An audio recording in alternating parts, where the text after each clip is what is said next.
عادات بنعملها كلنا، بل معظمنا بيعملها، وهي اللي بتدمر البطارية وبتخلي البطارية تقل معاك في الأداء، وبتأثر على عمر البطارية. هنضغط على الإعدادات، ومن الإعدادات هنجيب البطارية، ومن البطارية صحة البطارية. وبالمناسبة لو الإعدادات دي مختلفة سيب لي نوع جهازك وأنا هقولك إزاي توصل لها.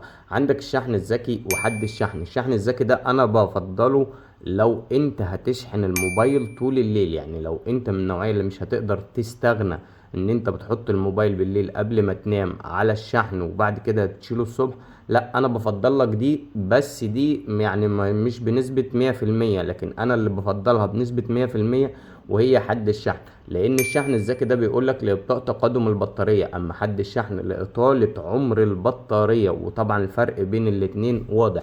معناها هنا ان هيحصل فيه تقادم في البطارية، بس الشحن الذكي هيعمل لك ابطاء في تقادم البطارية، لكن هنا لإطالة عمر البطارية، معناها بيطول معاك البطارية. وفي فيديو هسيبهولك تحت لو انت حابب تعرف اكتر عن عادات الشحن وازاي انت بتدمر بطاريتك بايدك، هسيب لك الفيديو تحت. وفي النهاية ما تنساناش اللايك والمتابعة.